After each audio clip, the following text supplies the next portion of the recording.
the first thing you've got to do is you've got to be comfortable not knowing how to do it. And that gets you out of your current assumption base. This is actually one of the things that Elon Musk talks a lot about. Is he says the first thing people should do, but they don't do, is that they don't question their assumptions. But when you actually start going for 10x or something that seems impossible, it forces you out. Welcome back to the You Can Too podcast. On today's show, we have a very, very special guest on the show. We have Dr. Benjamin Hardy. He is an organizational psychologist and author of 8 books and many books that have had a massive impact on me. Benjamin, I know that for you growing up, your mother and father got divorced at 11, and that really impacted your life and moving forward. But what do I have to know about your childhood to know about the person that I'm speaking with today? It's a really cool question, and really happy to be with you, James. Thank you. Look, this is kind of a weird answer, but one of my huge beliefs as a psychologist is that it's less accurate to say that the past is shaping who I am today, and it's more accurate to say that who I am today is shaping my past. Yeah. So that may sound, and I know you probably get that because you've studied the work, but like my past is more a reflection of who I am now versus who I am now as a reflection of my past. Certainly some big things happened. My parents got divorced and stuff, but that's the really cool part about, growing in your mental and emotional abilities is that you really do get to take agency in the present of what your past is and what it means. And it's a massive skill. It takes creativity and it takes emotional flexibility, honestly, to get better and better at reframing your past so that no matter what it was, it's happening for you. And so, in terms of my childhood, I'm not really, there's certainly like people in my childhood that were pivotal. I have a grandfather, his name was Rex, and I actually named our little boy after him. He was a pilot in World War II, and he lived to be 94 years old. Between ages 90 and 94, he actually wrote 4 books, and he had never written books before that. And he was one of the most optimistic, happy people I ever knew. And he would always, especially during those years when I guess you would say age 11 to 19. Age 11 to 19, I was in a pretty dark place. And he was like a very big light in my life. Like he would take me out to Wendy's, honestly, like Wendy's, the restaurant Wendy's. Yeah. And just talk to me and encourage me. And he was very pivotal in me leaving my life and going and serving a mission for my church, which was pivotal. So, there was a few key people, but I'm not really sure about truly events, but people for sure. Yeah. And because I didn't know that about you, and diving into so much, I'm so excited to dive into all of your work because I feel all of your books intertwine to the ideology of like really what you do.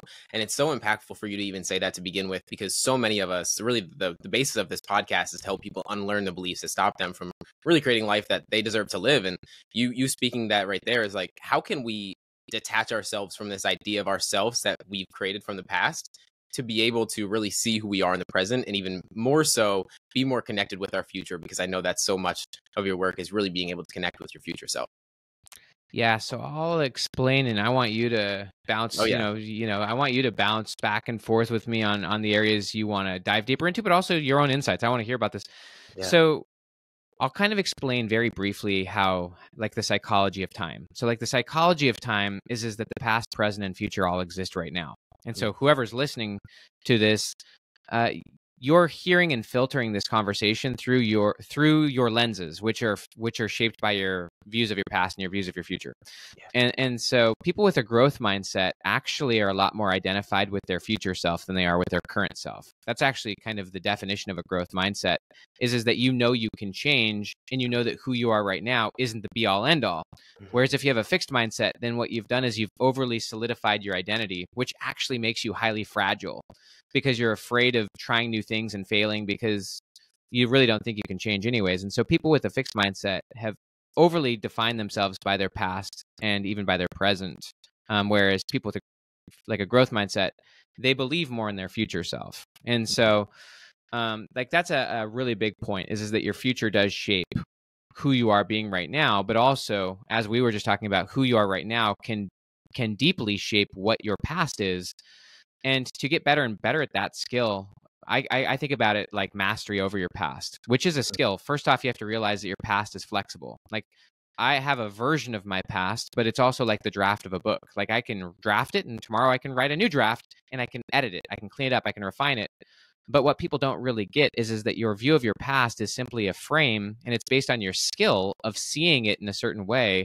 And you can get better and better and more skillful at seeing your past and framing it in better ways so that you can get more use of it. And it takes just as much creativity, honestly, and honestly choice as well to angle and view your past in those experiences, or even just time frames. I could even just look at my last week.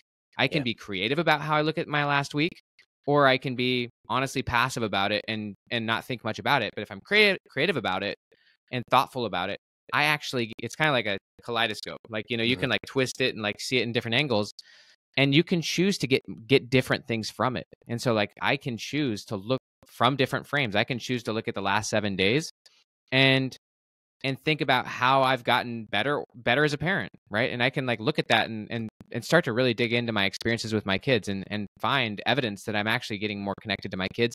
And I can then really define that and say, oh wow, I actually am different than I am like even a week ago. I can actually see that I've had some important experiences that I didn't have the week before, and I'm actually a lot closer to my kids. And so now I'm actually actively shaping what the last week meant from a specific angle. And that just takes skill, it takes thought, it takes choice. It's very similar to even healing from a trauma. Like you're not going to accidentally do it. Like you actually have to actively do it. You have to take the raw materials of your experience and shape them into whatever you want them to be, which is knowledge, skills, purpose. And so it takes active choice. The introspection is so powerful, and I know you're someone that you go on walk, you really create time for that introspection. And something that I've realized that has been so impactful for me as well. And I think there was a moment in my life when I stopped asking why is this happening to me, because just like you, my mother and father got divorced when I was 2. My father ended up passing away when I was 6, and my grandfather and many other people in my life have passed away really young. And so I always asked, why is this happening to me? And I got the answer that I was looking for, right? And as soon as I started asking, how is this happening for me, I started to find ways that it would happen for me. And it was really changing the frame. And I always tell people this, but my life will never be the same simply because I changed the question that I was asking myself. So are there questions that you've asked yourself in the reflection phase of just really being more intentional about reframing your past so that we can go in the future without really holding on to the parts of ourselves that we don't want to bring into the future, if that makes sense? It makes huge sense. And yeah, I think that the one you ask yourself is a big one. Like, how is this happening for me? I like to reference myself because I like one of the things I said earlier, which is that people with a growth mindset are more defined by their future self. Yeah. A lot of the research on that topic of future self as well references the idea that your current self is fleeting. Like your current self is as fleeting as the present moment. So I already know that my current self is very flexible. Like I already know that who I am now, a week from now, I'll be quite different. I'll know things that I now don't know. And so I also regularly, when it comes to reviewing the past, is actively acknowledge and appreciate and even create in large ways in which I'm different from my past self. And that helps me to not be stuck in the past. That helps me to even question my former assumptions because I now know things I didn't know. And so similar to asking the question, like how did this happen for me, or why, in what ways did this happen for me? I like to ask myself, how am I different from who I was before? And just choose the timeline. It could be 24 hours ago. It could be 7 days ago. It could be at some milestone. I could look back on the beginning of 2023 and just be like, genuinely, and like, in what ways am I different than I was back then? What do I now know that I didn't know back then? And thinking about it and just writing about it. And by actually thinking about it and writing about it, I actually more fully solidify those changes that I've actually been making and make them more real. And also, it allows you to kind of be untethered to the past, honestly. Like you can appreciate the past, you can learn from it, but you're not your past. And your past simply becomes increasingly just a tool that you can use for learning and for growth. And so, yeah, I think that just asking myself, in what ways am I different than who I was before? And then just choosing X timeline, whatever one you want. And then, like I said, as weird as it sounds, you largely create those changes by referencing them and by thinking about it. It's the choice. It really is the choice. I always say, like, it's like, change is a commitment before it's a process. And you have to really decide that it's going to be the change that you want to make, right? Like, I want to ask for you, knowing that, because I feel like so many of us have the knowledge of where we're self-sabotaging, where we're getting our own way, where we're acting in accordance to who we used to be and not who we want to be, but we still don't make the change. So what do you think that is the discrepancy between those that actually make the change and those that fail to make it, even though they have the knowledge of what they need to do? Yeah, I mean, there's definitely And that's a loaded there's question 'cause there's definitely a lot of many reasons. many Sorry. components. Yeah. Sorry, well, yeah, but what I will say is, one is that you act like, just to the conversation we're now having, is that you actually are failing to appreciate that you actually are making those changes. Yes, Mhm. sure. Sometimes we all hold on to various forms of self-sabotage, but those people who hold on to it longer are actually still believing that they are their past self. And so they're actually they're not regularly learning. They're not Mhm. regularly acknowledging. Like, one of my favorite quotes is, "All progress starts by telling the truth." Yeah. And so one of the things that I've been doing lately, and I'll share with you kind of a cool framework that I've recently learned on this, but like, if I look back on the last, sorry, one sec. What was I going to say? What did I say right before I was going to share with you the framework? Well, that was what I was waiting for. So, What was I I, going to say? No, I wanted to say something before that. All right, I'll share with you the framework, and I'm sure that the yeah, idea will it'll come. come to you. So here's the framework. So the framework is, and I got this from one of my good buddies named Dr. Alan Bernard, who studies decisions, and honestly, he teaches people how to achieve impossible goals, which I've referenced a lot lately, but I really enjoy it. But basically, he says that there's 4 reasons people waste their time. Number one is that they're doing the wrong things, and wrong things are anything that doesn't deeply promote the goal you're going for. And in order to deeply achieve the goal you want, you actually have to be really honest about what you want, which goes back to, all progress starts by telling the truth. And so I think a lot of people, they're not really, firstly, being really honest with themselves about what they want. And then secondly, they're not acknowledging that they're spending a lot of time on things that really aren't moving them forward. And so, like me, I think that I'm developing a much harder filter, and I think you probably are too, of saying, here's what it was. I was gonna actually share with you the recent journal prompting I just did literally this morning for the first time ever, and it's applying some of these ideas, and so I'm gonna kind of mix them together. I'm gonna share with you the journal prompts because I think it's really helpful for showing how to change faster. But I also think it describes why people don't. So Mhm. what I did today was I reviewed my week. I just reviewed the last 5 days. You and I are talking on a Friday. So I reviewed Monday, Tuesday, Wednesday, Thursday, Friday. And I just honestly asked myself, and this will fit with the four things I learned from Dr. Bernard, which I will simultaneously share with you, Yeah. which is, I looked at the week and I just said, what happened this week that had massive strength towards my goals? Not Mhm. minor. Like, there's a lot of things I did that were busy, but I'm talking about the few things that were really, really productive, like Yeah. really made a difference. And I just looked at my whole week from that lens. And I also said, what were the things that I did that didn't really move me that far, but Mhm. maybe I was busy on? And there were a few things that really promoted my goal. And that's what Dr. Bernard would say would be the right things. So back to Bernard's 4 things is, and then I'll kind of finish the point. And I hope I'm not overblowing this, James. Am I I overblowing love it. this? I All love right, it. cool. So check this out. So these are the ways that people waste their time. Number one, they're doing the wrong things.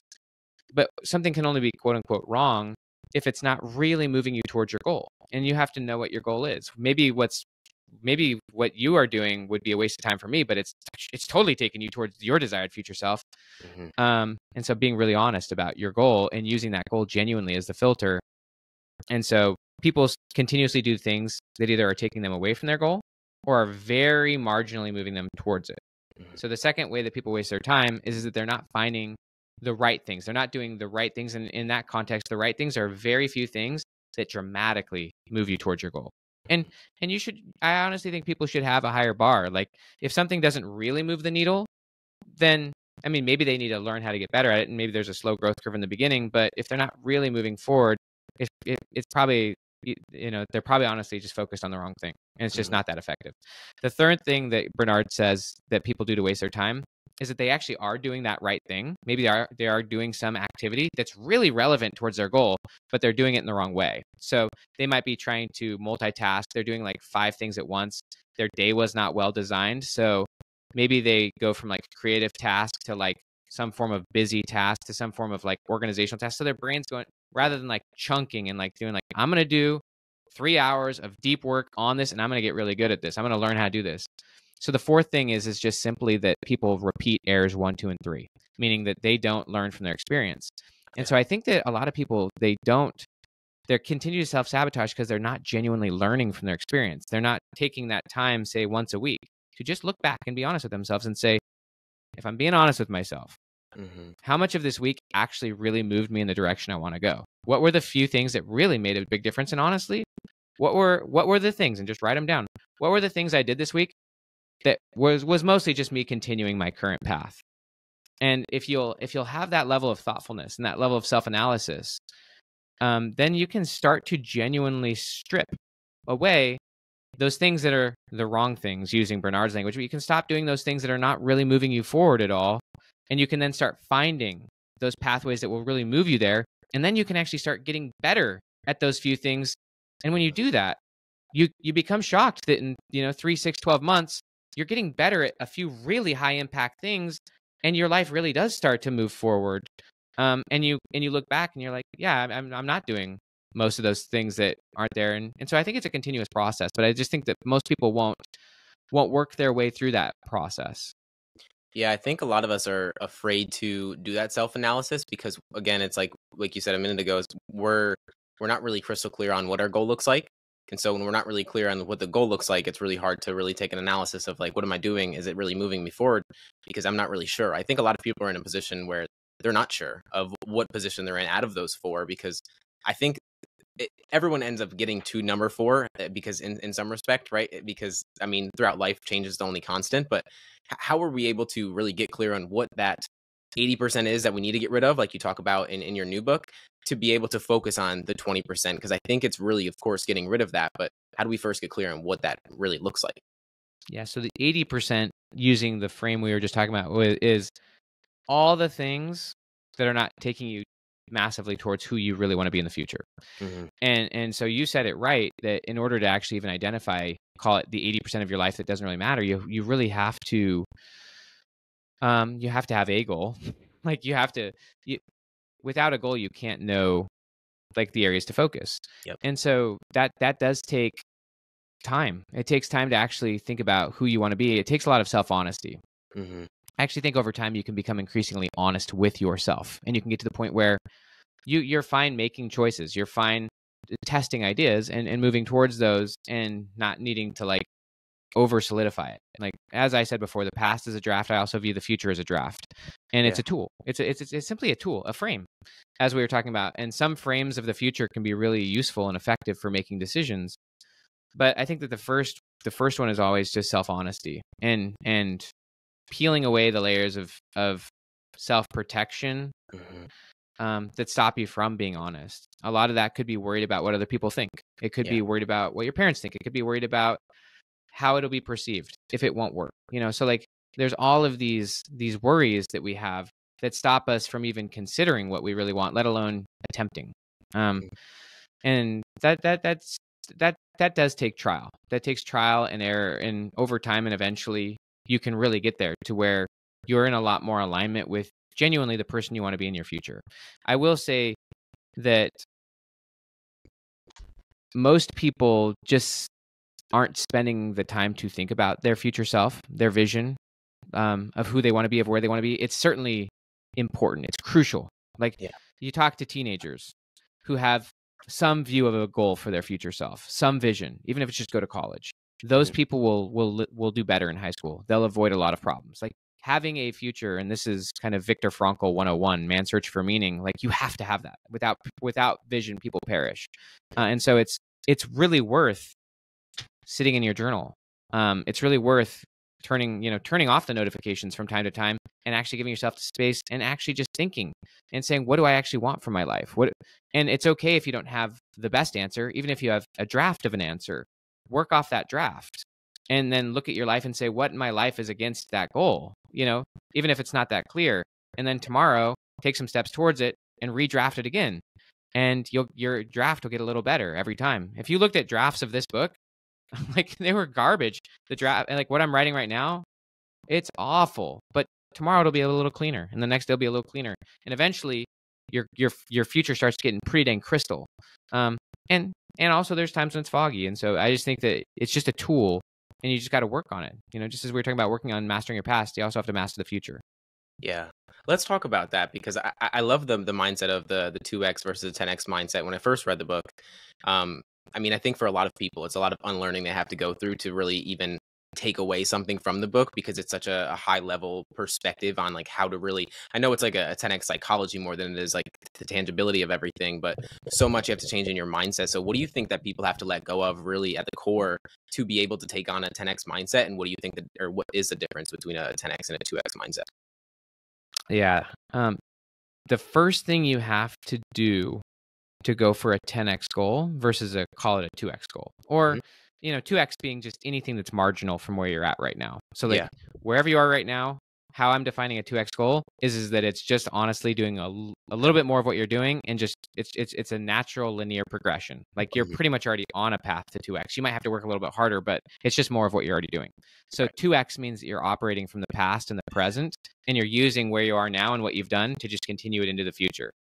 Whereas 10x, and you already probably know how to go 2x, honestly. Like most of us already, like there might be some things you might not know how to do, like to double your subscribers as an example, or whatever it is you're doing, like most of what to do to get there. There might be some things you don't know how to do, which you'll figure out. But with 10x, you don't know how to get there. You might think you know how to get there, but you've never done it. Like people who have listened to this, you've gone 10x before, as Yeah. I define it. And 10x Yeah. before means you go from one level to another. But I'm saying you don't know how to get to the next one, wherever you're Of going. course. So whether it's 10x your subscribers, so like the first thing you've got to do is you've got to be comfortable not knowing how to do it. Mm. And that gets you out of your current assumption base. This is actually one of the things that Elon Musk talks a lot about. Is he says the first thing people should do, but they don't do, is that they don't question their assumptions. Yeah. They don't question. But when you actually start going for 10x or something that seems impossible, That's the it first step. forces you out of your Mhm. assumptions. So you have to be just comfortable with that. You have to start being comfortable, um, not knowing the answer and kind of stumbling your way there, but you start getting more and more committed to something that you don't know how to do. And you don't even know if you can do it, but you're actually going to try it. And so because you're going to try it, you're going to start trying things that are different from what you've done and look for new answers. Mhm. And once you start doing that, whatever you focus on expands. You'll actually start finding answers, and you'll start figuring it out and start solving it. But I really look at 10x like going from crawling to walking. Like Mhm. a little baby who's crawling eventually starts attempting to walk, and they're literally failing as their future self. Like they're failing towards their goal, and so they're literally letting the goal determine their process. Like they're like trying to be their future self, and Yeah. eventually they get there and they normalize that new standard where like now they can walk, and they're not going to go back to crawling. But now as a walker, they have literally infinite potential compared to their past self. Like they can now run and like climb up, like, and so I really look at 10x as kind of doing that in similar ways, but it gets more specific. For me, it could have been, getting into a PhD program. Like that was a massive 10x. Like, Yeah. if you go back in time, I was like, there was no way I could have been someone who could have done that, and so it's just about seeing that next leap and then beginning to figure out how to get there. And I just, so I guess just in really simple terms, the difference between 2x and 10x is that 2x means you're not doing that. 2x just means you're continuing to crawl. You're just maybe going to try to crawl a little faster. Whereas 10x means you actually imagine that next stage. What's the walking version? And then you start figuring out how to do that. Yeah. And that's I think just that concept in itself is hard for people to conceive. I know for me when I went through it made me really question because like you said, you have to be okay with not knowing how it's going to happen or facing a completely new like your day is going to be filled with things that I'm not even sure what direction to go in. I'm not sure how to really make that 10x leap, but doing that is exactly what allows you to step out of the 2x mindset that's probably keeping you where you're at, right? So you have to let go of 80% to focus on the 20% that's going to allow you to get to that. So to begin with, how can we like let go our love, like really let down our guard when it comes to that discomfort? Because obviously our brain wants to avoid everything that is something that we don't know or that's uncertain. And that's exactly what we have to face first and foremost. So how do we even get past that? It's brilliant. I think that you get used to it over time. Mhm. The term I use is psychological flexibility. So Yeah. like the opposite is psychological rigidity, which means that like you're rigid. You need things to be concrete. You need things to be certain. You need to know the answers. Whereas there's another term for it as well, and I know I'm kind of using some big flashy terms, but one of them, it's actually called tolerance for Mhm. ambiguity. Ambiguity being just ambiguous, meaning like I don't really know yet. Like it's Yeah. uncertain. And you can develop a tolerance for that, just like you can develop a tolerance for beer. Honestly, like not that I drink beer, but like we develop tolerances for a lot of things, and you can develop that tolerance for um the unknown, for uncertainty. And Yeah. and when you're psychologically flexible, it means that you're actually okay there. Like rather than the pressure of the uncertainty pushing you over, you're flexible, you can handle it. And so like that's, Mhm. again, that's a skill that you get used to, but also you can use it as a tool. Like this is something that is really useful is that if you're going to go for a 10x goal, and I use my son as an example. I use my son Caleb as an Tennis. example in the book. He's a tennis player, and Mhm. he's a 15-year-old, only 4 years younger than you, tennis player. And he plays freshman, no, he's a sophomore. He's playing high school tennis, and I use the example of him wanting to go to college. And so him going for college is actually a 2x goal, even though for him it actually might be a 10x goal. But Yeah. my main point here is the difference between him going for college or pro is is a huge difference. And if he's going for the college level, then there's going to be a huge amount of opportunity for him to do Mhm. that. Like really, and he's a pretty good tennis player, but a lot of kids can go to college because like it's not as high of a bar as you think. Yeah. And here in Orlando, where I live, tennis is huge. And so like there is literally an enormous amount of potential options to get him to college. There's Mhm. hundreds of coaches. He could even just get there through playing high school tennis. Um, but let's just move up the goal to pro. And I know that let's be uncomfortable with that for a minute.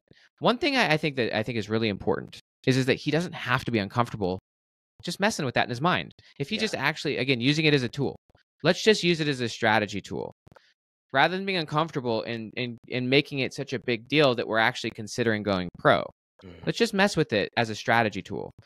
So we know that there's 1,000 different pathways to get him to college. There's tons of different coaches, tons of different academies. He can even just get there through high school. But let's just mess with pro for a minute. If he really wants to go pro, how many of those potential pathways are going to get him there? What I would say to you is almost none of them. Mhm. Almost none of them. Most of those coaches have never been pro. They can't get him there. He probably can't even play high school anymore because that's a waste of time if that's his true goal. He needs to direct his energy towards much higher training. And so to go for pro, which is a much higher bar, almost nothing will work. Mhm. And what I'll just say is here in Orlando, there's probably 4 or 5 coaches that could realistically do it. So why I'm really saying this is that there's very few pathways to 10x goals or to Yeah. impossible goals. And so they force you to be a lot more honest that most of these pathways won't get me there. So I don't even have to worry about these. Like Mhm. these are all that 80% that we're talking about, the wrong things that Bernard Yeah. was saying. And so it forces you again back to saying, well, I don't know how to go pro. Let's go see if we can find a coach that's actually been there, that's actually trained people that have gone pro. And then you can start asking different questions and looking for more really effective pathways. And so I just think that to your question of how do you deal with the fear in all of those things, if you if you just allow if you just allow yourself to just use it as a thinking tool, you don't have to be over attached. My son doesn't have to feel like a failure if he doesn't go to college or pro.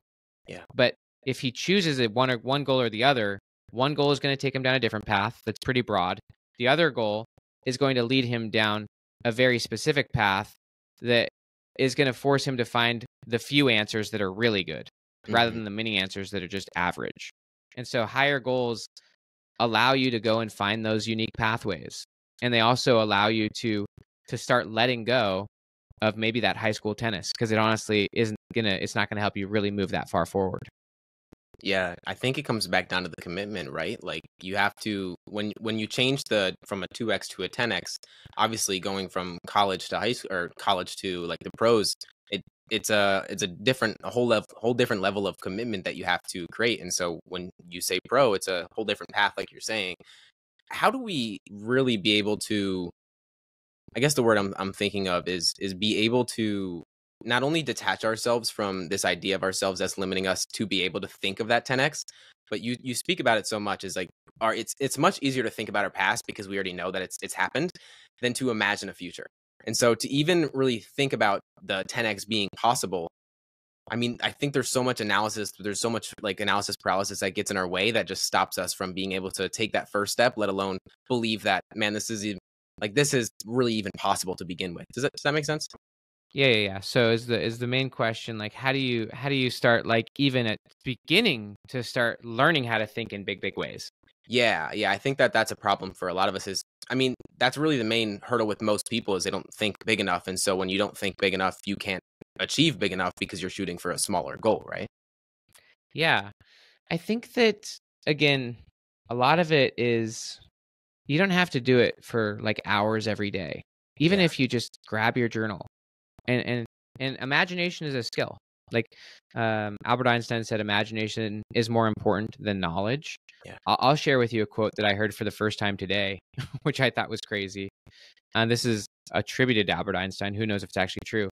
But it said, imagination is everything. It is the preview of life's coming attraction.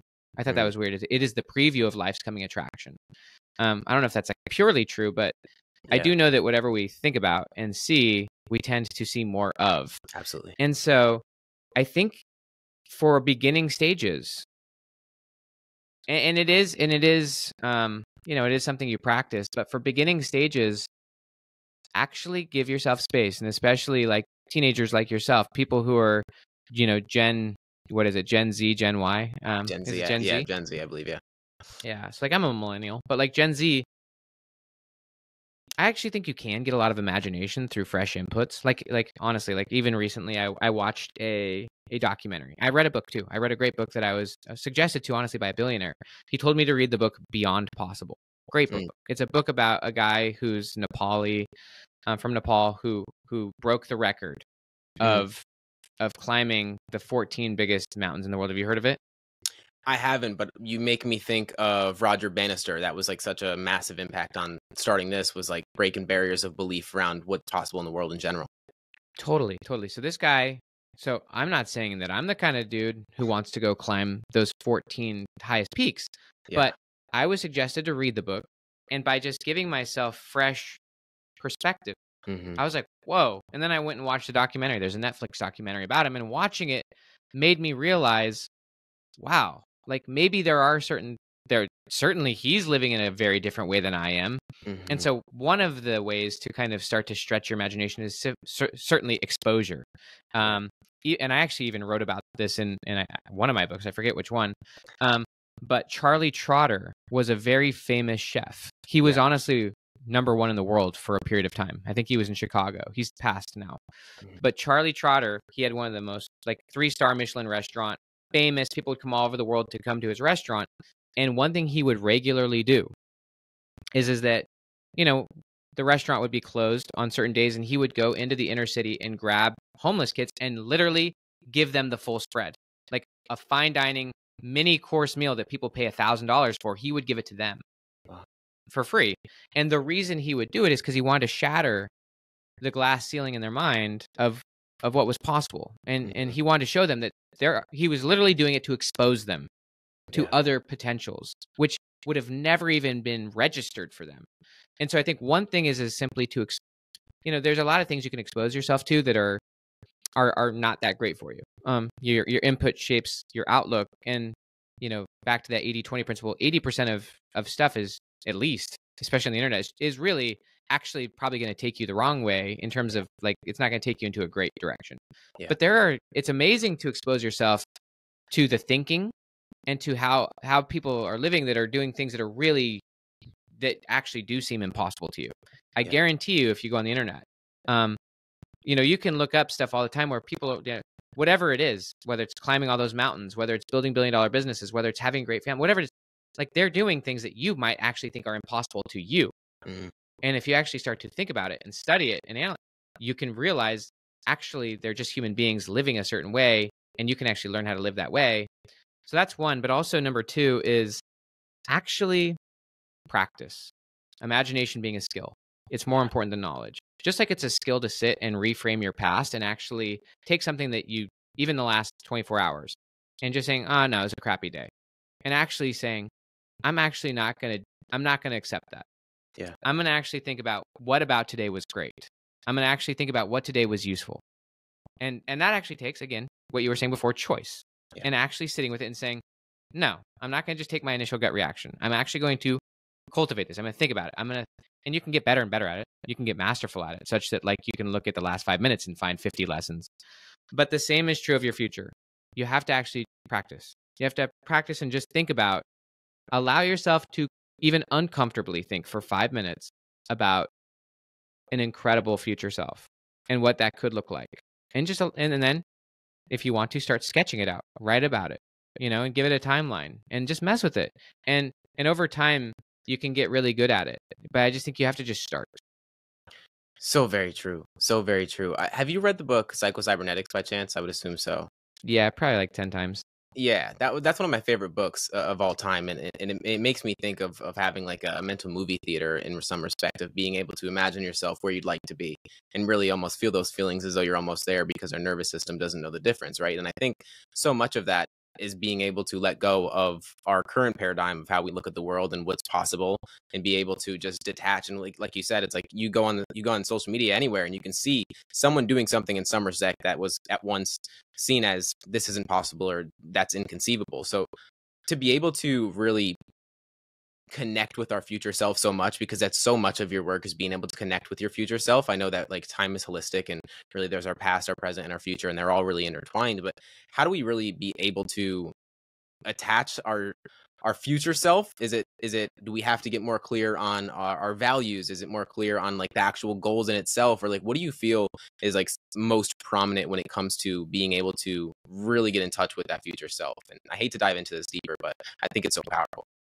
Don't hate it, man. I'm on your Yeah. I'm on your show, and this is for you and your people, and Yeah. it's beautiful questions. Yeah. I do think that as people, we do have to ask ourselves the bigger questions and be willing to go find bigger answers. You have to ask yourself, what do you actually believe about yourself? What do you believe about life? Do you believe in God or do you not? Actually go do some study. Actually go do some work. And back to the idea that it's a draft, and that in the future you can let go of a lot of your assumptions. That your views of these things will evolve, change, and grow over time. But I think that you do want to continuously work on the bigger questions, the bigger answers, and continue to search, continue to be curious, and continue to develop what you believe to be values. What do you believe to be important? What do you believe to be useful, valuable? What do you care about? Because that stuff will shape how you view your future self. But it is also useful to do something different, which is to ask yourself, what does my future self value? And actually to put yourself into your future. A lot of people don't do this. And so as a result, they actually, and I actually would argue that this is the more common approach, is that they don't really think about what their future self cares about. They don't worry about what their future self thinks, which is what like psychologists would call a lack of empathy towards your future self. And so instead, they really just only care about their current self thinks. And that can then lead them to setting up, call it their future self, for disaster. They fast forward, I'm now 35 years old, right? So I can speak with a little bit of experience to say, I know a lot of the kids who I went to high school with, right? Yeah. And like, maybe they weren't really thinking about what their 35-year-old future self was worried about. And so because they weren't even thinking about that or even worried about it, now they are a 35 version of their self. And call it those last 15 years weren't really directed at anything. Yeah. And so because they weren't really directed at anything, they didn't really go very far. And so thinking about what your future self would want, and then back to the idea of creativity. Well, actually, like, I get to choose it. I get to choose who my future self is. I get to choose what that means. But I do know that it should matter. And so, yeah, I think that asking yourself big questions and then beginning to just genuinely think about it and make decisions, knowing that in the future you'll change that. I've made plenty of commitments that then I uncommitted to because I just realized it didn't really matter. I just realized it was not as high of a value as I thought, or my values did change. And that's okay as well. But I will say, just really quickly to your point of psycho-cybernetics, that how he says it, which I really like, because he's really just talking about identity. Yeah. Identity is how you see yourself, how you define yourself, the picture you have of yourself in your mind. And that's the thing that largely drives how I talk. I'm talking to you based on how I see myself. As weird as that sounds, and you're talking back. And I honestly love your answers. Yeah. And I love how you say it. But that's getting connected to the future self you want. When I first started blogging online back in 2015, it was the first year of my PhD program. I was deeply committed to becoming a professional author. I had thought about it for like 5-6 years, but I had finally gotten to a place where I was like, no, this is it. I'm not going to keep thinking about this. I'm going to go figure it out and do it. And I'm going to go get a 6-figure book deal. Like I'm going to figure it out. And I wrote from that frame of mind. I wrote from the frame of mind, I'm going to figure this out. And it's like, okay, I got to figure out how to do it in a viral way because I'm never going to get that book deal if I don't do that. And so you can really train yourself to start just me as a first-year graduate student, 0 website, got nothing, but I want to be this author that gets big book deals. Okay, well, I'm just going to actually pretend like I'm that guy for a while. A lot of people are like, fake it till you make it. That's a bad idea. What I just think is like, I'm just going to tap into the belief that I'm already that person, even though I'm not. And I'm just going to write my blog posts on that way. And I don't really care what people think. And over time, because I was just operating from that frame of mind, saying I was being my future self now. Because I started to like practice. And this is something that I think is really important with deliberate practice is that how you practice determines how you play the game. Like my son, Caleb, when he's playing tennis, he doesn't take practice seriously. And I tell him, dude, you're building your habits for how you're going to be in your tournaments. Like you have to actually play in the tournaments, you have to play in your practice as if it's a tournament. Yeah. Because you're going to transfer whatever you're doing in your practice. And so so for me, I was just being my future self while I was writing. And that's what jolted it up so fast. It is so powerful. Your work is so powerful. Like I said before we hopped on, I recommend all of your books to like everyone I know because it's so much of what we want in life comes down to our psychology and how we look at the world, how we look at ourselves, how we look at our goals, how we look at really everything and our frame as you speak about. And so much of that is built up from our past when we're unable to really be able to see a different future. Like for example, when I left high school, I seen so many of the friends that I had go to college to float is what I say is really I see it as like a few years to hang out and chill so that they don't have to think about their future self. When as for me is I didn't step foot on college campus and I thought this is the time to actually set myself up for future success. And so it was a different paradigm shift, but I do think there is part of that where you have to be able to be your future self now. Go ahead. Do you care if I want to ask you a question because you fascinate the heck out of me. That means so. What was the future self that led you to start the podcast? Being a podcaster. Like I thought. So for me, like I said, I lost a lot of family young. My father and uncle both passed away at 37, and it didn't have that much of an impact on me because I was so young and it didn't really contextualize it to an extreme extent. But my grandfather passed when he was 66, a few months before his retirement, and so that kind of hit me really deep in a point where if I get to the end of my life, what would I be glad that I did? And I thought of the podcast. I thought of really impacting people in a way to help them change their beliefs around what's possible so that they can create a better life for themselves. And so funny enough, I didn't have Ethernet connected in my room. So when I first started this podcast, I couldn't even host people. I had 100 episodes of solo episodes starting in my car. And I could literally vividly imagine, I remember I used to meditate on having a conversation with you. So just this in itself is like, this is my future self in itself. And it's so cool. Dude, I mean, I love that. But I also love thinking about those 100 episodes you shot in your car. Like that right there is beautiful. And even though you're not that guy anymore, that dude in that car filming those episodes, like I'm super proud of that guy, and I love that guy's commitment because of that you got here. And so I think that that's what's exciting to me is like you have to be at every level comfortable being the guy in the car doing the 100 episodes with no internet, and like that's part of the deliberate practice. And like how much cooler is it that you were filming those 100 episodes versus just honestly just scrolling through social media, or even in your case being at college, because that didn't fit your goal. For other people, it did. Me getting a PhD actually fit my future self, Mhm. but for you, it didn't. And like, it's really cool that you actually question those assumptions rather than just following the pack. You said, what's my future self? You thought back, you thought deep into your future self and what would matter. And, for one reason or another, the pathway was podcasting. And so you let go of all, of the mainstream paths. And then you got deep into deliberate practice. I mean, I just think it's freaking awesome, man, what you've done. I really appreciate that. And I What's look your for future self now? I don't know if that's too personal for your podcast. No, not at all. I really think of this in like decades. So I think of like when I started this podcast, the reason I was able to do 100 episodes in my car was because I wasn't thinking about me being in my car. I was thinking about speaking with you and thinking in Totally.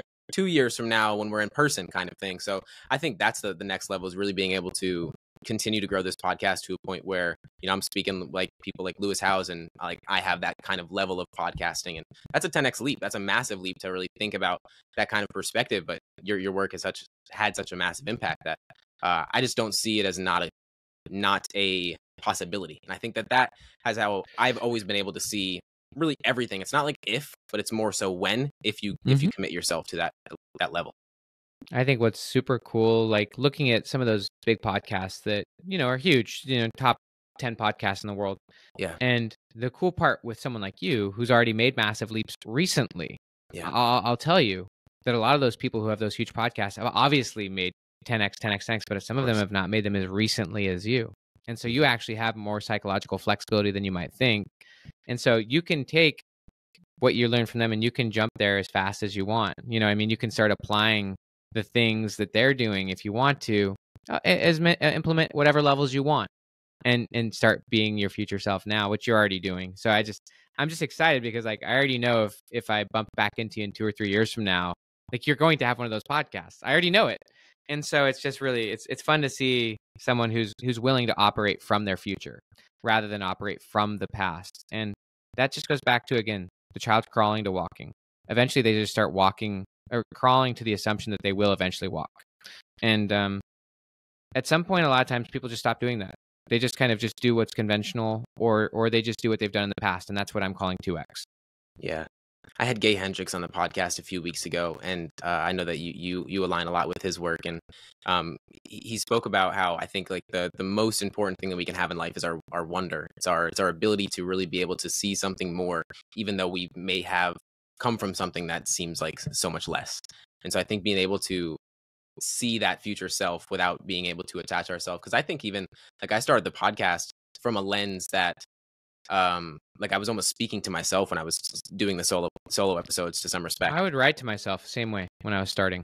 Yeah, and I think even like the gap in the gain is like that's a continuous practice that you're always practicing, and diving into that as well. Like, how can we? And I've been waiting to ask you this for like 2 years, but how can we like really be able to strive so much for our future self while also being able to be present in our present self? Because I think that's such a tough thing for high achievers, especially, to really be able to find that balance. And I think it's more internal than an external thing, regardless. Yeah, I'll definitely answer that question because I actually don't think it's as complicated as you think. But I will say, just to Gay Hendricks' point, real quick, I wanted to actually when you were talking, you made me think of something, which is that idea of wonder, but also that idea of actually just allow yourself to think about it. Yeah. Like allow yourself to think about your life in a certain way, which is personal. Call it my dream future self, however you want to say it. May have no context for other people. They may not even understand why would anyone want that? Or why is that so important to you, Ben? But it's my interest, and this goes, and it's deeply personal. That goes back to self-honesty, so much of what we're talking about. And but to the idea of wonder, like actually, it doesn't matter if, again, to the idea of possible, impossible. If it seems impossible for most people, it might actually be, but that does not mean it's impossible to you. Yeah. Like to you, even the fact that you might think about it and want it,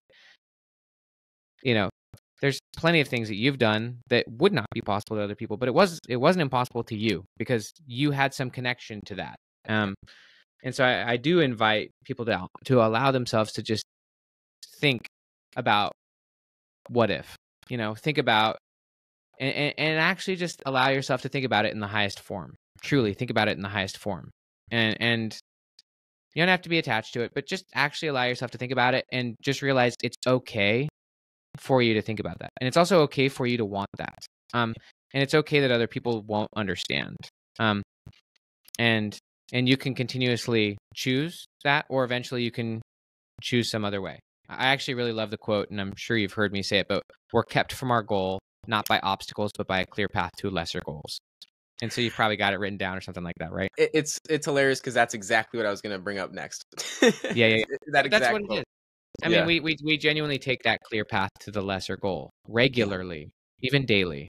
We choose not to, me write the chapter, and instead I'll just, who knows what I'll do, right? I'll take some clear, easier path to a lesser goal.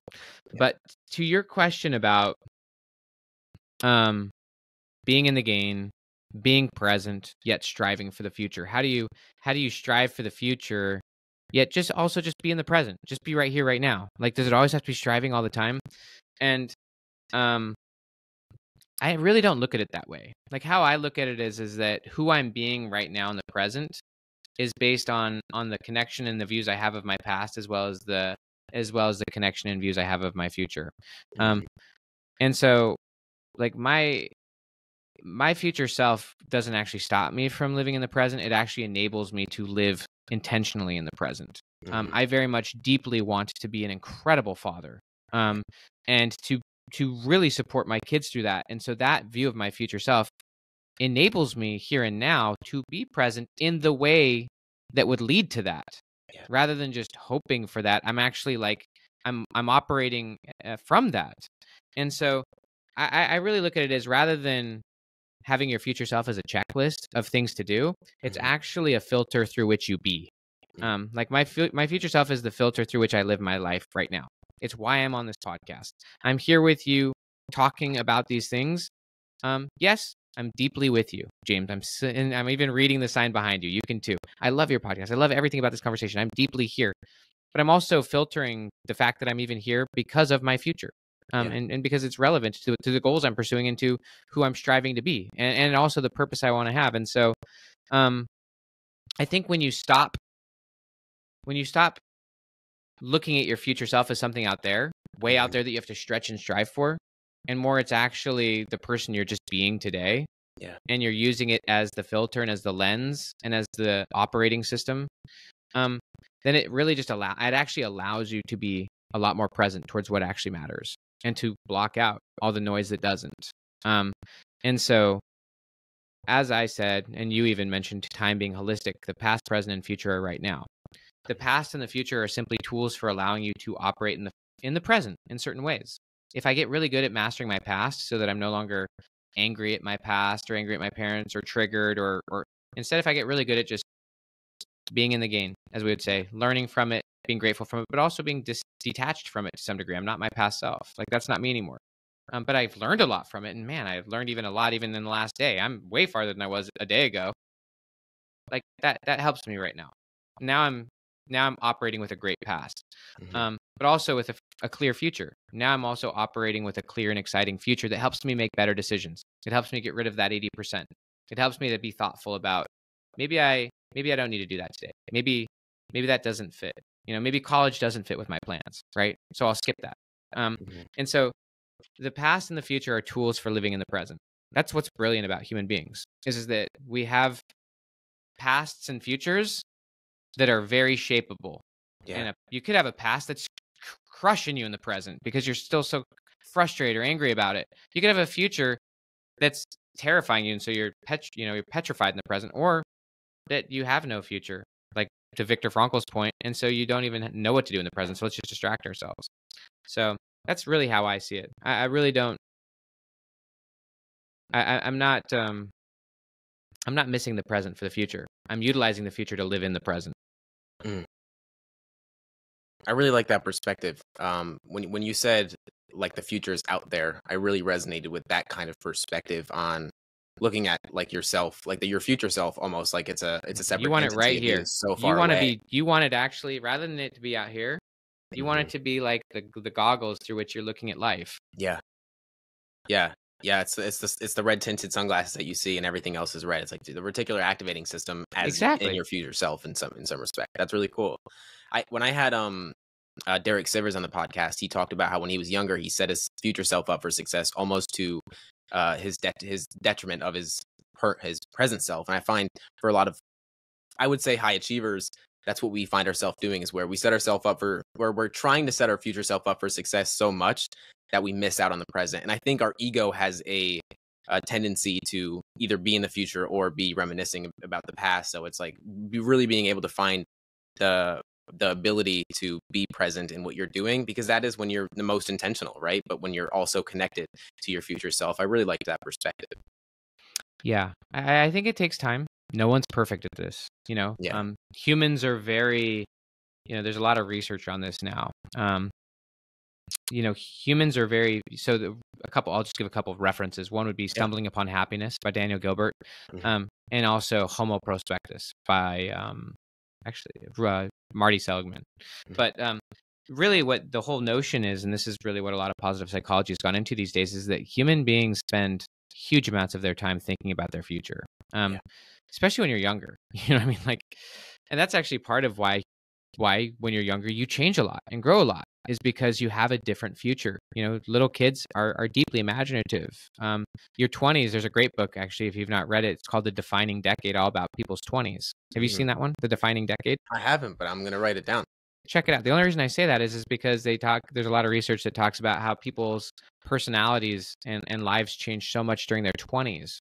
I would argue that you're probably a decade, or at least 5 to 10 years ahead of the curve than most, just because of where you're at and the things you're thinking about and the things you're learning. You might Yeah. even be a decade ahead of the curve.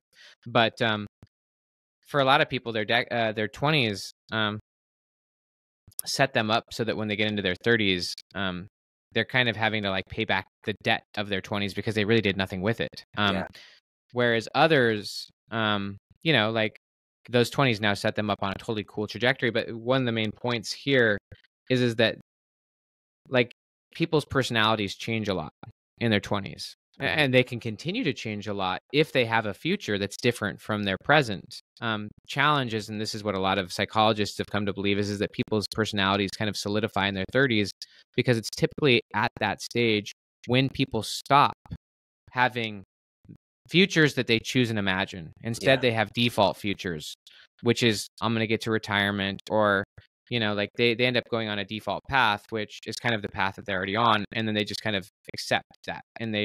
And so I think it's insanely important and valuable, an insane tool, that we actually have the ability to map infinite different futures and to be excited about those futures, because if you have that, then you're probably changing a lot in the present versus who you were in the past. Whereas if you don't have that, then you're probably more on that autopilot, moving towards a default future that's just expected. Mhm. And so I just don't want to downplay the insane, other species don't do that. And so but I do understand what you're talking about, Derek Sivers and others, and it's easy to fall prey where you just get blindsided towards the goal Yeah. and you're missing everything around you. That's deeply possible, where you have just the tunnel vision. And I think that one thing that's really helpful, and we even wrote about it in 10x is easier than 2x, is the importance of flow, and about focus and recovery, Mhm. and about having time away from work. I mean, it actually will 10x your life a lot faster, Yeah. because that goal, that success that you're beaming towards, if you're not taking time to step back Mhm. and actually just reanalyze it, also just honestly be playful, connect Yeah. with your family. Often it's in those playful recovery modes where you actually reset the vision and you Mhm. learn some things that you're like, oh, you know what? Even though I was hard driving towards that, actually way over here is actually a better goal. And that and alone was a 10x. And so taking the time for deep flow, not momentary flow. What I would say is momentary flow, which is how flow is typically talked about, is I'm going to get in a flow state so that I can, you know, write this Right. blog Right. post for Exactly. 60 Yep. minutes. Mhm. I really don't look at flow that way. I used to, and I was very good at it, getting into flow for a quick snapshot of time. But I really look at flow more as truly the depth. of the waters you're swimming in. Like the depth of how deep you do one thing is how deep you're doing everything. Or you could be up shallow where you're just, scraping the surface of everything and you're not really doing anything that great. But and that kind of flow truly is something that requires immersion, both in the work you're doing, but also coming out and like going back on shore and being deeply connected with your family, being deeply connected with the other areas of your life, even having recovery, things you're doing that are just honestly for enjoyment. That kind of release allows you to learn how to swim deeper every time. And it's really learning how to go deep in your work that you do have massive transformations, but also at the same time coming out and actually fully recovering, resting. When I was in Europe for 6 weeks last year, like that's when I learned all that stuff about Michelangelo. I would have never even thought about that stuff. But I also really connected with my kids, spent some really cool time. And it's during those relaxing recovery periods as well that you change just as much, that maybe you re-alter the course. You're like, oh, you know what, that actually isn't as important as I thought it was. Maybe I'll go this way.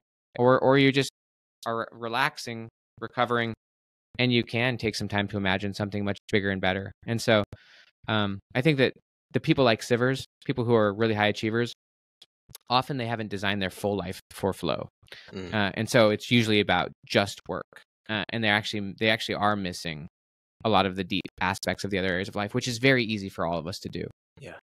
I think it's an unlearning that you have to go through. And I think it's a evolving unlearning throughout life to be able to recognize that in those times of spending time with your family, with your kids, and going on walks. And something I realized more recently that had such a massive impact on me growing up was I used to go on walks and just be in introspection so much. Like that, it was prominent when friends would hang out. It would be me going on a walk, trying to really be with myself. And I think that it allowed me to dream so much. And I think that that's something that a lot of people get away from, is being able to be with yourself so much that you can tap into your intuition to even recognize what you do want to go towards. Because this podcast, it felt like there was a voice inside speaking to me that I needed to start it in some way. And that sounds really weird, but Not at all.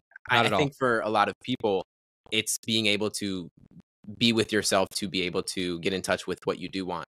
And I think this idea of success has a part in that.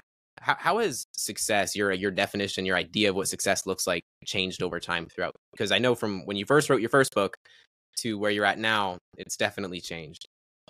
Yeah, I mean, I think it hopefully changes.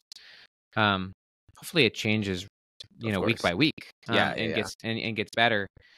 And I think that that's just, to a common theme of this whole conversation, that I'm not my past self even a week ago, and that hopefully I'm taking the time, as you've done, to introspect and let go of some of the former assumptions that I thought were true. And the cool part when you do that is as you sleep, even your brain literally rewires itself and lets go of a lot of the hard bound connections that were your former self. So yeah, in terms of how my own definition of, I mean, I don't even know if this is useful, to say what I define as success. But I will say it does change. It has changed, and it regularly changes. And I hope it's getting, of higher value. I do think that there are different values of things. And so I do hope that the things that I define as success are of higher and more noble or enduring value. I will say that it is becoming, and it's pretty cliche to say this, but it is becoming increasingly important to me to be a great friend to my kids. Certainly, I want to be a parent, but I also want to be a friend. And I think that just typically with parents, often you're either one or the other. Either you're the parent, and that's it, or you're the friend, and like you're actually not that great of a parent. But I think to be both is something that I'm really trying to learn to find, and that I still want to be a parent. Like I want to guide, and sometimes direct, and sometimes correct, but also give massive freedom, but at the same time be a friend. And one thing that I've thought about a lot lately is to be the friend of my kids' friends. My dad was actually fairly good at this, where he would he knew like the young men in like our neighborhood and stuff. And like he'd play basketball with them. He'd go ride bikes with them. And so he knew them.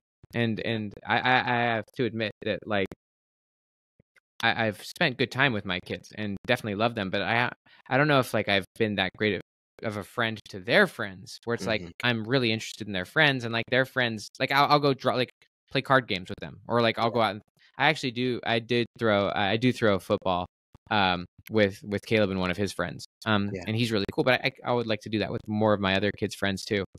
And so I only say that to say, like, I'm still deeply motivated, even more motivated potentially than I've ever been, to be great in my work and to do important work, and even to have that work be successful and have it succeed.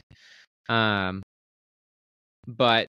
I also have deeper interests than maybe they were a little higher surface. Back to the idea of flow being depth. I think that maybe my relationships with my kids were at more at the surface, whereas I'm really more interested in depth at this point.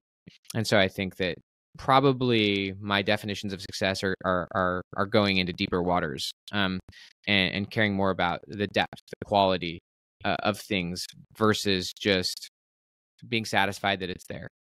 Yeah. I mean, that's the purpose of life, right? Is to go deeper into things. I believe the purpose of life is to enjoy the passage of time, but in doing so is prioritizing the things that matter most to you and being able to go in depth with those things. So that's really powerful. And that's why I asked that question. It's definitely valuable to everyone listening for sure.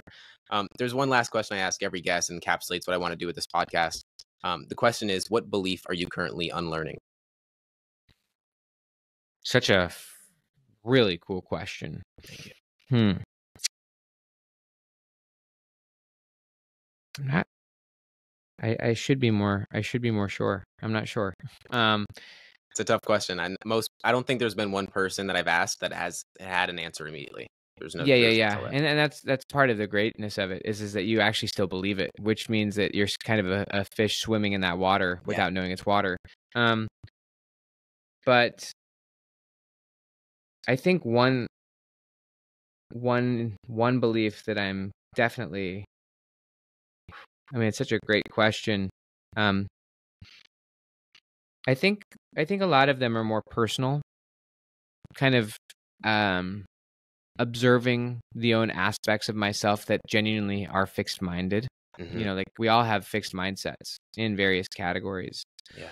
And so I think that even beliefs about my kids, just genuinely, like I'm typically an optimist, very hopeful, believing.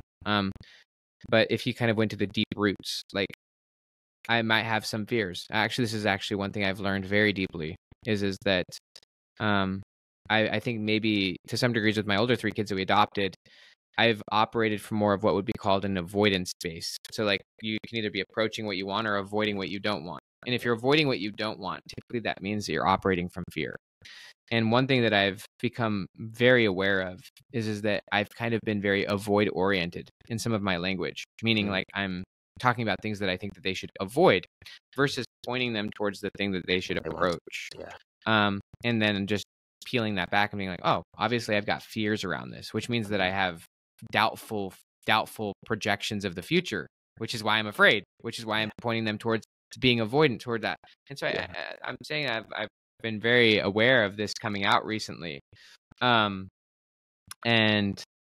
just catching it. And so I think that something I'm continuously relearning is to genuinely focus in the direction of where you want things way more than in the direction that you don't. It's very similar to focus on the gain, not the gap, right? If you focus on the gap, even if I focus on the gap of my kids, oh, why are you still doing that? Why, blah, blah, blah, blah. Like you're only going to actually promote more of that. And so whatever you focus on, you promote more of, as weird as that sounds. And so I'm mostly catching myself, and this might not be a shift in belief, I don't know, but I'm definitely catching it as a shift in, maybe actually the belief is in the future. Because if I still have fear of what's going to happen to these 3 kids, then obviously I'm trying to get them to avoid that future. And so maybe the belief is less around an ethereal principle, and it's more about my kids and the future that they're going to have. And rather than being afraid of that future, I can actually be really confident and excited that it's probably actually going to be a lot better than I think. I can also say the same about myself. Like, and this just goes to a growth mindset, which is, just that even that dream future self, is possible. Mm-hmm. And so I think that it's again, maybe a lot of people, when they hear that question, they're thinking about like an idea that they're letting go of or changing their beliefs around. I believe in God now versus I didn't. But I'm really thinking about the beliefs I have towards the future, my own future, and towards the people's futures around me that really matter, and how those views of the future, which I genuinely believe in, have been shaping me, and about and catching that they've actually been driving the outcomes that I don't want, and been pushing things in directions that are not not the best. Yeah. I think that ability to, I don't know if attach is the good word to use, but attach to your future self, and to be able to recognize the beliefs that you want to let go of today, or even the ones that you're realizing that are going to play out in the future, how they're going to play out in the future, is what's so important about that. So I think that's really powerful. And Ben, I can't appreciate your time and your presence enough. Thank you so much for coming on the show. All of your links and everything will be in the show notes. Can't express my gratitude enough. Dude, James, thanks for making this happen. Thank you. You made it happen, man. Thank you.